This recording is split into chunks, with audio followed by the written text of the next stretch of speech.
Howdy, folks, and welcome to Saddle and Sixskin. Are you tired of the same old stories?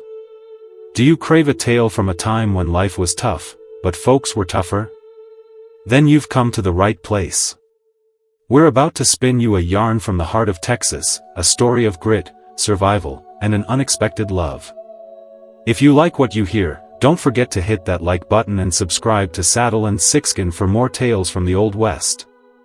Now, picture this, the year is 1875. The Texas sun beats down on Josephine Winters, a young woman barely out of her teens. Dust clings to her worn dress like a second skin.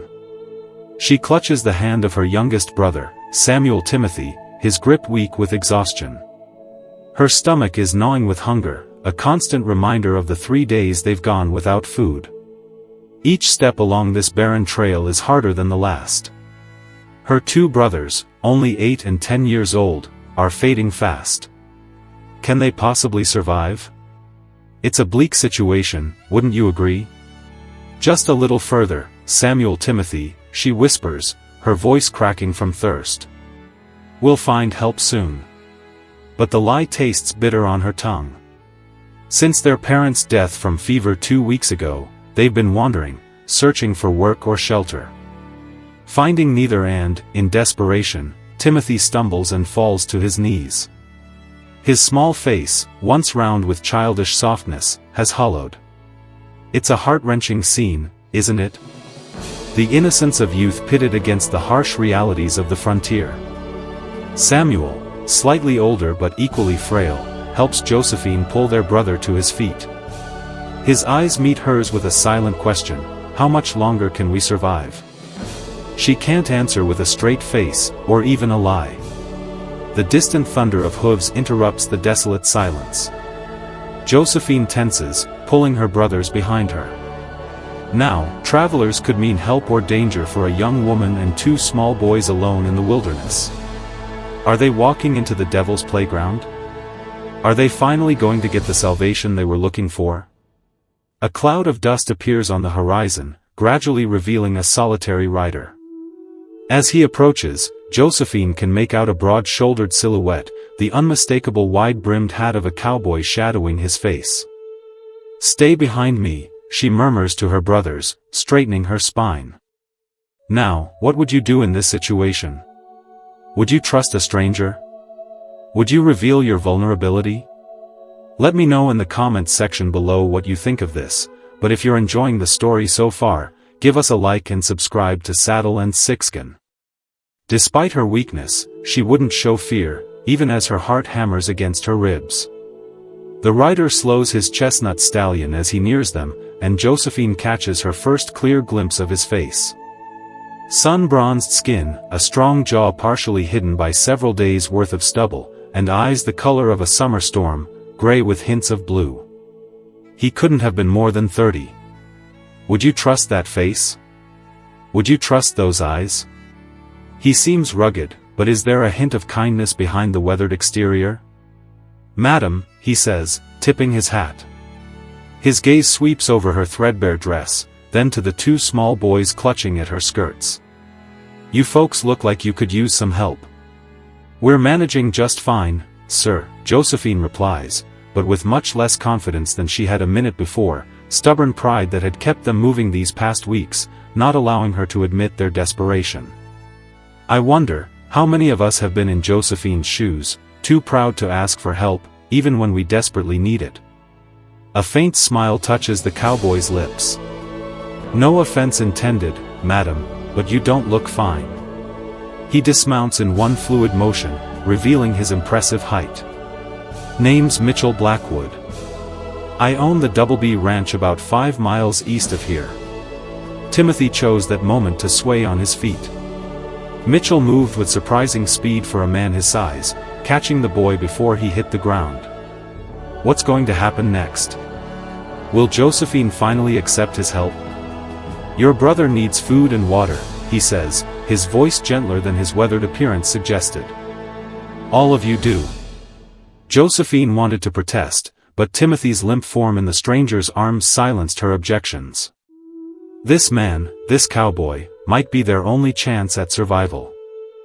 Can you ride? Mitchell asks, already lifting Timothy onto his horse. Yes, Josephine answers, though it had been years since she'd been on horseback. Good, he helps Samuel up next, positioning him securely in the saddle. What choice does she really have at this point? Then he turns to Josephine, his strong hands encircling her waist as he lifts her effortlessly behind her brothers. Hold tight, he instructs, taking the reins and beginning to lead the horse on foot. Double B isn't far, but it'll be sunset by the time we arrive. The journey passes in a haze for Josephine. The steady rhythm of the horse's gait almost lulling her to sleep despite her determination to remain alert.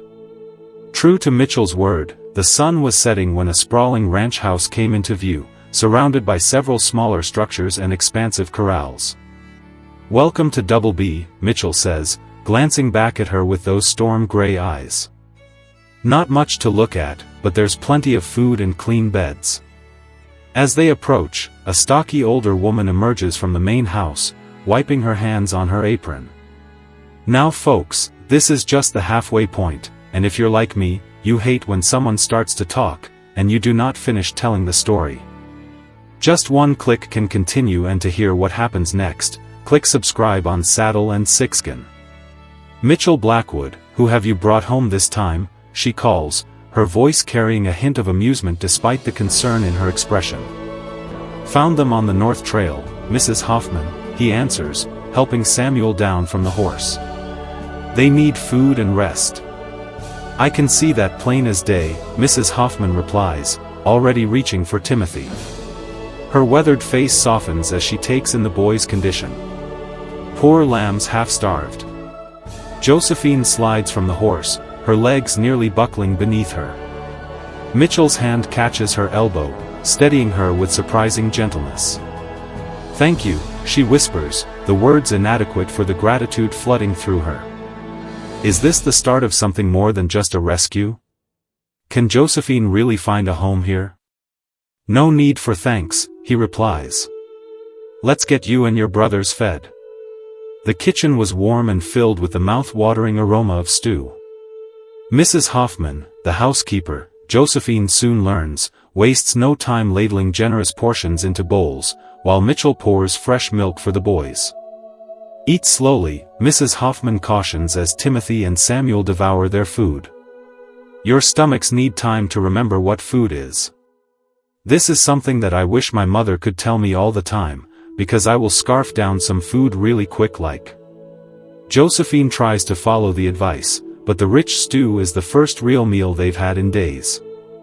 She fights tears as she watches color gradually return to her brothers' faces. Your parents? Mitchell asks quietly, taking a seat across from her. Fever, she replies, setting down her spoon. 2 weeks ago. We were traveling west from Missouri. Father heard there was work in the territories. Is that always the case that you have to experience great sorrow to achieve the highest high? Mitchell nods, his expression somber. I'm sorry for your loss. Thank you, Josephine murmurs, the simple acknowledgement of their tragedy unexpectedly touching. You're welcome to stay here until you get your bearings, he offers. The boys need time to regain their strength. Josephine's pride wars with practicality. They have nowhere else to go, no money, and her brothers need shelter. I can work, she says firmly. I won't accept charity. How will Josephine adapt to this new life? Something that might have been respect flickers in Mitchell's eyes. Double B can always use another pair of hands. We'll talk more tomorrow. For now, rest. Mrs. Hoffman shows them to a small but clean room with 2 beds. The boys fall asleep almost instantly, their breathing deep and even for the first time in days. Josephine stands by the window, gazing out at the ranch, bathed in moonlight, wondering what tomorrow will bring in this unexpected sanctuary. Dawn arrives with the sounds of the ranch awakening, distant cattle lowing, horses nickering, men's voices calling to one another as they begin their day's work. Josephine dresses quickly in her worn dress, smoothing it as best she can before waking her brothers. Where are we again? Samuel asks, rubbing sleep from his eyes. A ranch called Double B, she answers, helping Timothy with his buttons. The owner has offered to let us stay for a while. Will they find a lasting peace here, or is this just another temporary respite in their difficult journey? The man with the big horse, Timothy asks, his voice stronger than it had been yesterday. Yes, Mr. Blackwood. A knock at the door interrupts them. Mrs. Hoffman enters with a bundle of clothing. These might be a bit large for the boys, but they'll do until we can get something proper, she says, setting the clothes on the bed. And for you, miss. She hands Josephine a simple blue dress. Belonged to Mitchell's sister before she married and moved to Kansas. Could this be more than charity? I couldn't possibly, Josephine begins. Nonsense, Mrs. Hoffman interrupts. Can't have you working in that threadbare thing. Breakfast's ready when you are. With that, she bustles out, leaving Josephine holding the dress the nicest she'd seen in months. After changing and helping the boys into their borrowed clothes, they make their way to the kitchen. How can Josephine possibly thank these people? Mitchell was already there, deep in conversation with an older man who shared his strong jawline and broad shoulders. This is Miss Josephine Winters and her brothers, Mitchell says as they enter. Miss Winters, this is my father, George Blackwood, the elder Blackwood nods in greeting. Welcome to Double B, Miss Winters. My son tells me you've had a rough time of it. Yes, sir, Josephine replies. But we're grateful for your hospitality. Is Double B really the sanctuary they were looking for? No need for gratitude, George says, his voice gruff but kind. Mitchell made the right call bringing you here. Breakfast was a hearty affair of eggs, bacon, and biscuits that had the boys eating with enthusiasm. Throughout the meal, Josephine couldn't help noticing Mitchell's occasional glances in her direction, his expression thoughtful. What's brewing in Mitchell's mind? Is it just concern, or is there something more there? After breakfast, Mitchell suggests showing Josephine around the ranch while Mrs. Hoffman keeps an eye on the boys. They could use a day of rest, he says. And I thought you might want to see what kind of work we have available. Double B was larger than Josephine had realized, over 10,000 acres of grazing land for cattle and horses, with a main house, bunkhouse for the ranch hands, barn, stables, and various other outbuildings. Well, you have made it to the end of the tale. Now you know what is coming, but Saddle and Sixskin is going to bring you the end of this old tale about the wild, wild West. Do not forget to click the like button, so other like minds will come to Saddle and Sixskin. Mitchell walked beside her, pointing out different areas and explaining the ranch operations with evident pride. My grandfather started with just 50 acres and a dream, he tells her as they stood overlooking a valley where cattle grazed. Built it into this. P expanded it further, and now it's my turn to keep it going. It's impressive, Josephine says sincerely. Is Mitchell just showing off, or is he trying to impress Josephine? Our farm in Missouri was nothing like this. You farmed? Mitchell asks. Yes, wheat mostly, and some vegetables. We had a few dairy cows, too. Memories of home brought a lump to her throat. I helped with everything from milking to harvesting. Mitchell nods appreciatively. That explains why your hands aren't as soft as most city women's. Josephine glanced down at her work-roughened hands, suddenly self-conscious. I'm not afraid of hard work, Mr. Blackwood Mitchell, he corrected. And I never thought you were, Miss Winters. Josephine, she offered in return, surprising herself with the informality. Their tour continued to the vegetable garden behind the main house, where Mrs. Hoffman struggled with some stubborn weeds. I could help with the garden, Josephine suggested. What is Josephine's next step? And cooking, cleaning, whatever needs doing. Mitchell considered this. Mrs. Hoffman could use the help, especially with the garden. She's been after me to find someone. He smiled slightly. And I imagine your brothers could use some schooling. Mrs. Hoffman taught my sister and me our letters. Is Mitchell seeing a future for Josephine and her brothers at B? The suggestion of education for her brothers touched Josephine deeply. Since their parents' death, practical survival had pushed aside such considerations. They would benefit greatly from that, she agreed. By the time they returned to the house, an arrangement had been reached. Josephine would help Mrs. Hoffman with household duties and the garden, while the boys would have lessons in the mornings and light chores suited to their age and strength in the afternoons. In exchange, they would have room and board, plus a small wage for Josephine. It's more than fair, she tells Mitchell as they stood on the porch. More than I expected to find when we set out yesterday morning. Something in his expression softened. Sometimes fate has a way of putting people where they need to be, Josephine. This man might actually be a decent guy. The way her name sounded in his deep voice sent an unexpected warmth through her. She looked away, suddenly flustered. Yes, I suppose it does. The following weeks fell into a rhythm that brought a sense of normalcy Josephine hadn't felt since her parents' deaths. The boys thrived under Mrs. Hoffman's tutelage, gaining weight and color. Are Josephine and Mitchell going to get together? Samuel showed a particular aptitude for mathematics, while Timothy revealed a natural talent with the ranch's horses, spending every free moment at the stables. Josephine's days were filled with work tending the garden, helping with meals, mending clothes, and assisting Mrs. Hoffman with the endless tasks of running a large household. Could Josephine finally have a happy ending? The physical labor was familiar and oddly comforting, giving her little time to dwell on their losses. Mitchell was often away from the main house, overseeing cattle operations or riding the boundaries of his property. But when their paths crossed, usually at dinner or in the early evenings, Josephine found herself increasingly drawn to his quiet strength and unexpected moments of gentle humor. Is love on the horizon?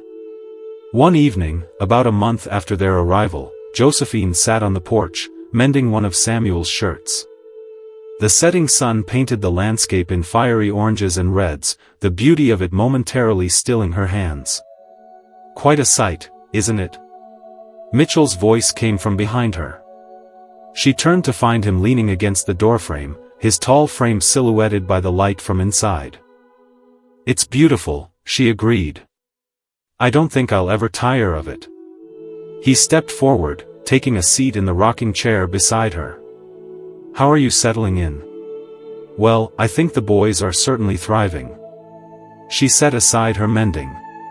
Timothy talks of nothing but horses now, and Samuel is racing through the books Mrs. Hoffman gives him. What happens next? Mitchell smiled, the expression transforming his usually serious face. And you? Are you finding some peace here, Josephine? The question caught her off guard with its perceptiveness. Yes, I believe I am. Though I still worry about our future.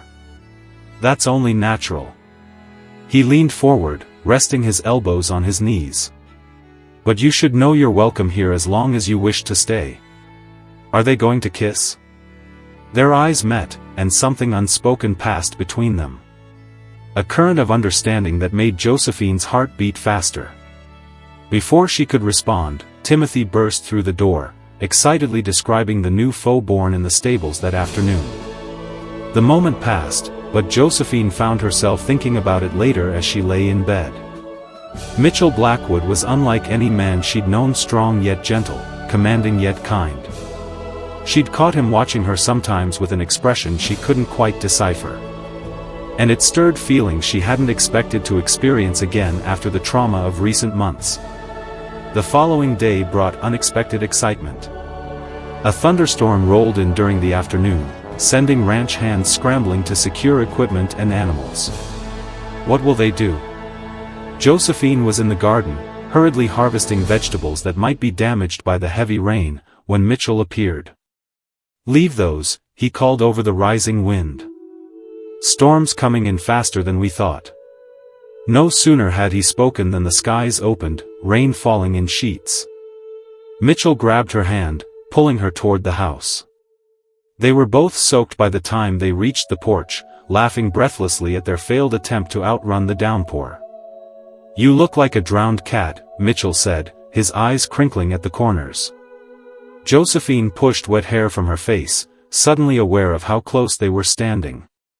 "You're not much better," she retorted, noting how his shirt clung to his broad shoulders. "Are they both going to get sick?" His smile faded, replaced by an intensity that made her breath catch. For a heartbeat, she thought he might step closer. Or might even kiss Josephine. Mrs. Hoffman called from inside. "Are you out there? We need towels before you both catch your death." The moment shattered. Mitchell stepped back, running a hand through his wet hair. "Better get inside," he said, his voice rough. "Or, will Mrs. Hoffman catch them doing something that is not very appropriate?" That night, lying awake listening to the storm rage outside, Josephine acknowledged the truth she'd been avoiding. She was falling in love with Mitchell Blackwood. The realization was both exhilarating and terrifying. She was a penniless orphan with 2 young brothers to raise.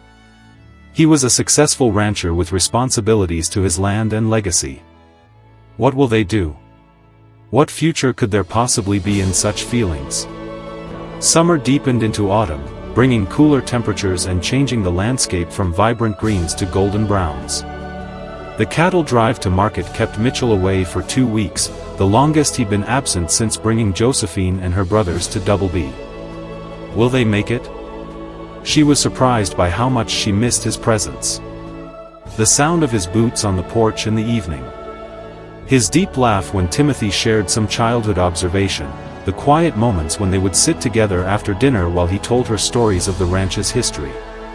On the day of his expected return, Josephine found herself checking the horizon more often than necessary. "They're back," Timothy shouted, racing past her toward the barn where the men would stable their horses. What is in store for the couple in the near future? By the time Josephine reached the barn, Mitchell was dismounting. His face was weathered from days on the trail, but breaking into a warm smile when he saw her. "Welcome home," she said, suddenly shy under his gaze. "It's good to be back," he replied, handing his reins to one of the ranch hands. Market prices were better than expected. Good news for Double B. Are they going to be able to afford a better living? Before she could respond, Timothy launched into excited chatter about the riding lessons Mitchell's father had given him during their absence. Mitchell listened with genuine interest, his hand resting casually on the boy's shoulder in a way that made Josephine's throat tighten with emotion. That evening, after dinner and after the boys had gone to bed, Mitchell found Josephine in the sitting room with her mending. "I brought something for you," he said, producing a small package wrapped in brown paper. "What are they going to do with each other?"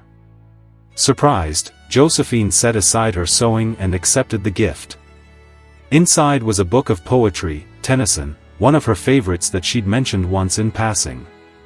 "Mitchell, this is thank you," she ran her fingers over the embossed cover. "I can't believe you remembered." He shrugged, looking almost embarrassed. "You said your father used to read Tennyson to you as a girl." The thoughtfulness of the gesture moved her deeply. "Would you like to hear some?" she asked impulsively. They sat together while she read aloud, the firelight casting a warm glow over the room.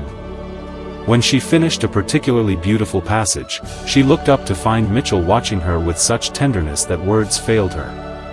"Josephine," he said softly. "I've been wanting to talk to you about something." Her pulse quickened. "Yes," he leaned forward, his expression serious.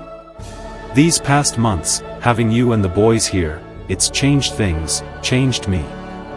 Before he could continue, the door opened and George Blackwood entered, apologizing for the interruption, but needing to discuss an urgent matter about a neighboring rancher's boundary dispute. Mitchell rose reluctantly. "We'll continue this conversation tomorrow," he promised, his eyes holding hers for a moment longer before he followed his father from the room. What can they do? Josephine barely slept that night, Mitchell's words replaying in her mind. Was it possible he felt the same connection she did? The thought both thrilled and terrified her. Morning brought unexpected news. A telegram had arrived for Mitchell. His sister in Kansas was ill, and he was needed there immediately. He would be gone for at least 2 weeks, possibly longer. "I'm sorry about our conversation," he told Josephine privately before leaving. "When I return, we have much to discuss." The days of his absence stretched endlessly. Josephine threw herself into her work, expanding the garden and helping Mrs. Hoffman preserve vegetables for winter. Will they ever get together? The boys, now healthy and energetic, continued their lessons and chores. Timothy spending every spare moment with the horses while Samuel devoured books from the Blackwood family library. 2 weeks became 3, then nearly 4, with only brief telegrams updating them on Mitchell's sister's slow recovery. Josephine tried not to worry, tried not to imagine that he might not return at all, that whatever he had meant to say to her that night had been forgotten. What has happened? It was a crisp November afternoon when she heard hoofbeats approaching. She was in the garden, pulling the last of the root vegetables before the first freeze, and stood quickly, shading her eyes against the low autumn sun. A single rider approached, tall in the saddle, familiar even at a distance. Josephine's heart leaped as she recognized Mitchell returning at last. Will it be true love or heartache for Josephine? He dismounted as soon as he reached the garden gate, his eyes finding hers immediately. There was something different in his expression, a certainty, a purpose that hadn't been there before. "You're back," she said, suddenly breathless. "I am," he stepped closer. "And I've had a lot of time to think while I was away." "Your sister?" Josephine asked, both genuinely concerned and desperate to delay whatever might come next. "Recovering well. Can the power of love bring these two together?" His gaze never left her face. "Josephine, before I left, I was about to tell you something important." She nodded, unable to form words as he took another step toward her. "When I found you and your brothers on that trail, I had no idea how much you would come to mean to me." His voice was low, intimate. "Will it be love at first sight? These past months, watching you care for your brothers, work alongside everyone here, bring life back to this house, I've fallen in love with you." The words she had both hoped for and feared hung in the air between them. "Mitchell, let me finish," he said gently.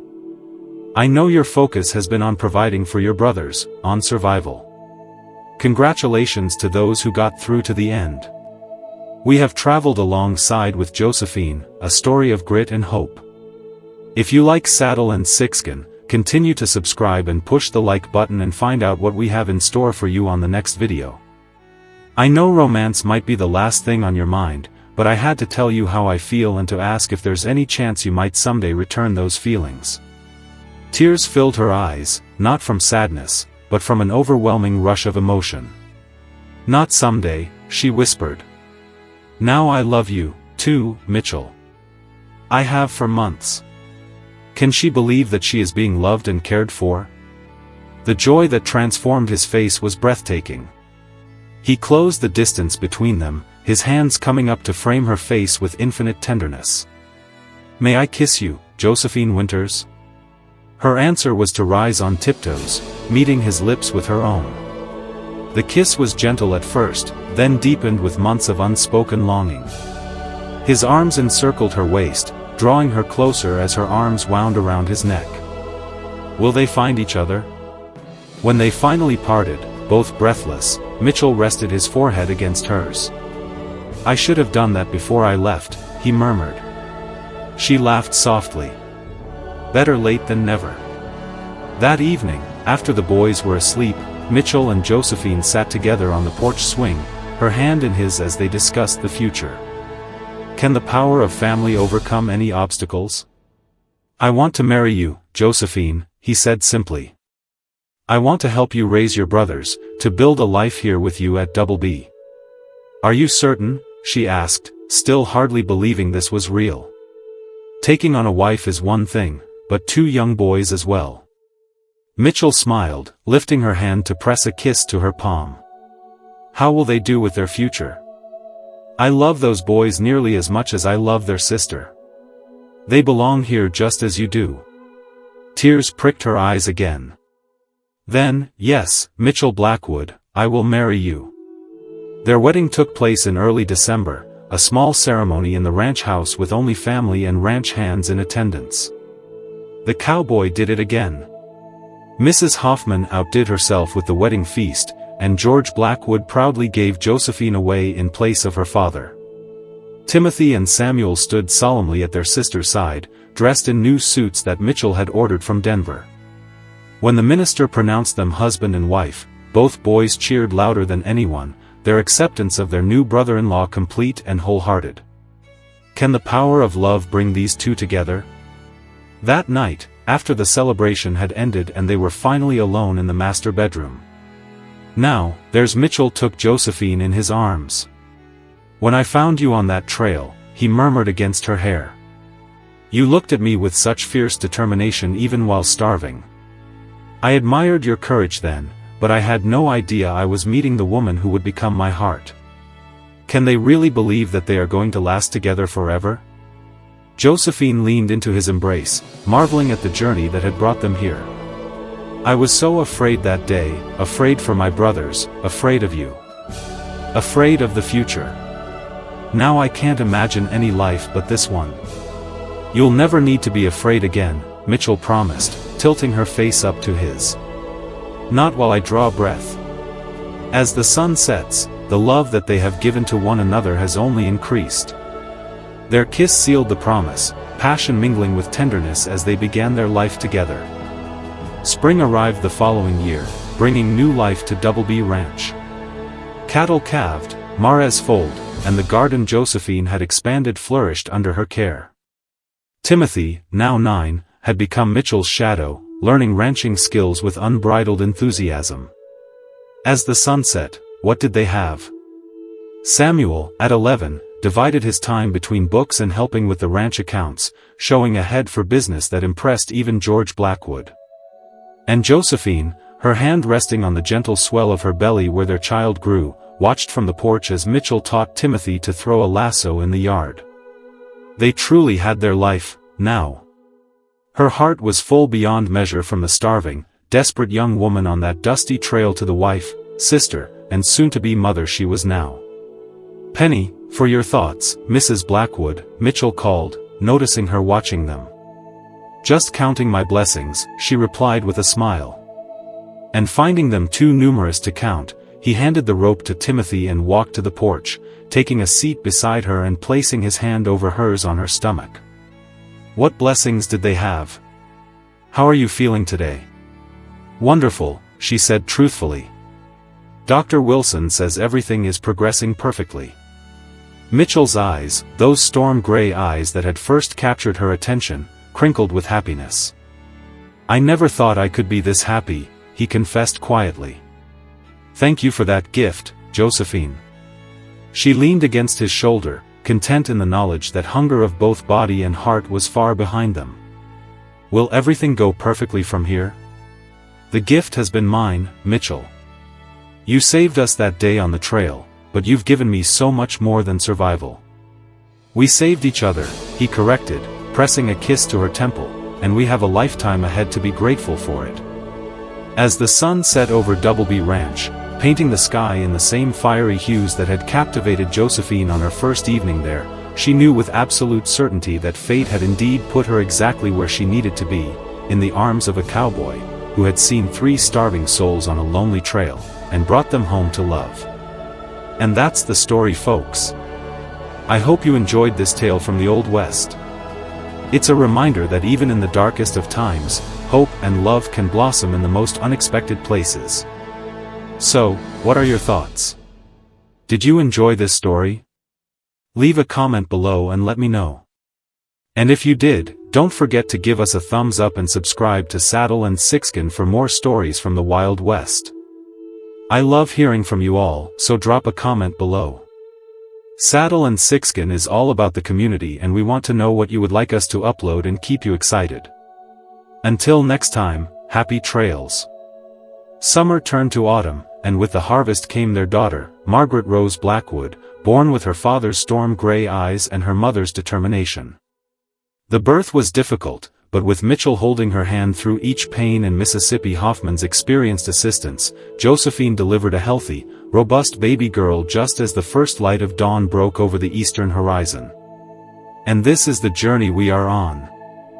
She's perfect, Mitchell whispered, cradling his daughter with hands that seemed suddenly too large, too rough for such a delicate being.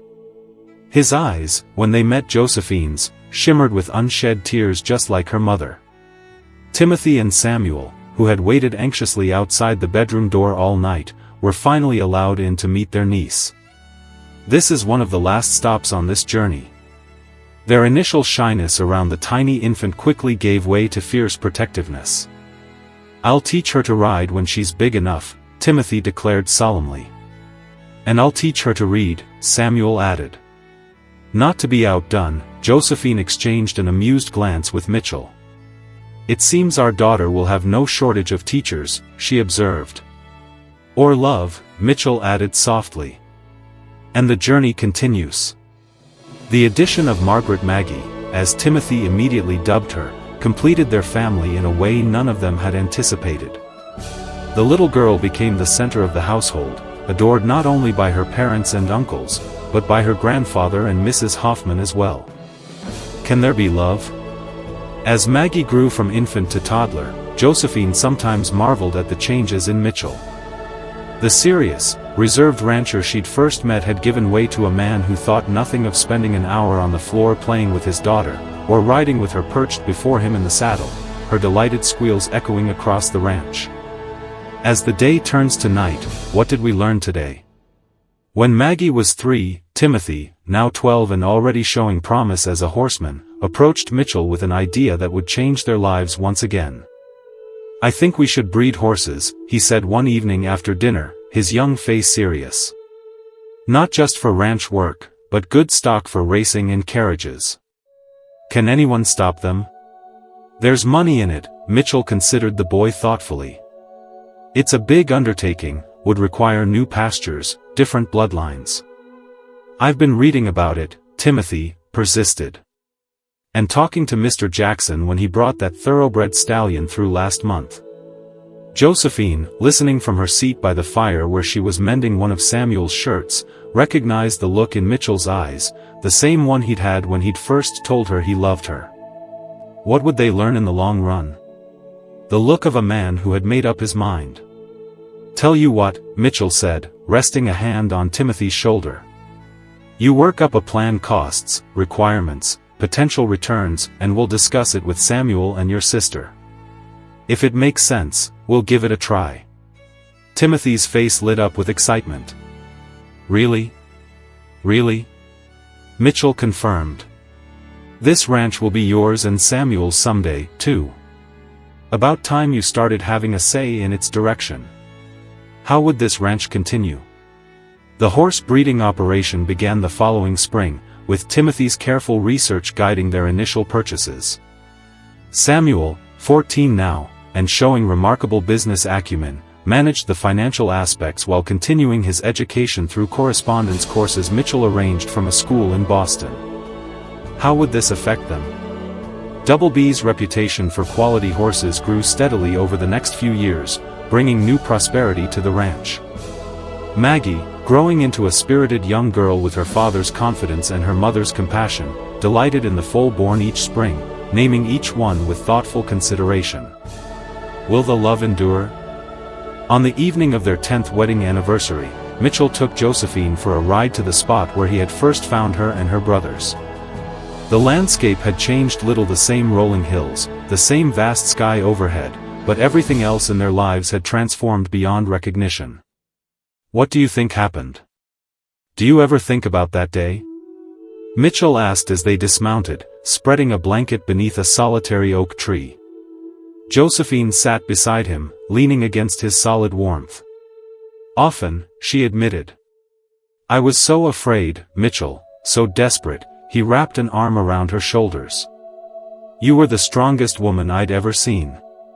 Half-starved, exhausted, and still standing tall, protecting your brothers. She smiled at the memory. And you were the answer to a prayer I hadn't dared to speak aloud. They sat in comfortable silence for a while, watching the sunset paint the landscape in gold and crimson. "I have something for you," Mitchell said finally, reaching into his pocket. He withdrew a small velvet box and placed it in her palm. Inside was a delicate gold locket on a fine chain. "What journey have they taken?" When Josephine opened it, she found a tiny portrait of their family herself, Mitchell, Maggie, Timothy, and Samuel painted with exquisite detail. "Mitchell, it's beautiful," she whispered, tears filling her eyes. "10 years ago, you gave me a family," he said, his voice rough with emotion. "I never knew that. The greatest gift I could have received." She closed her hand around the locket. "We gave each other a family. Those starving children and I needed you, but I think perhaps you needed us, too." "More than I knew," he agreed, pressing a kiss to her temple. "And the greatest gift is?" As they rode back to the ranch in the gathering dusk, Josephine's thoughts turned to the future stretching before them. Timothy, at 19, was already being courted by neighboring ranchers eager to have him train their horses. Samuel, at 21, had recently returned from 2 years at a business college in Denver, bringing new ideas for expanding Double B's operations. And Maggie, at 7, was the light of their lives, combining her father's quiet strength with her mother's resilience. The main house came into view, lanterns glowing warmly in the windows. On the porch stood their family George Blackwood, now silver-haired but still straight-backed Mrs. Hoffman, whose initially temporary position had become permanent. "What do you think, will they ever be happy?" Samuel, tall and serious, Timothy, confident and capable, and little Maggie dancing with impatience at their return. "They're waiting for us," Josephine said, smiling at the sight. Mitchell's hand covered hers on the reins. "They always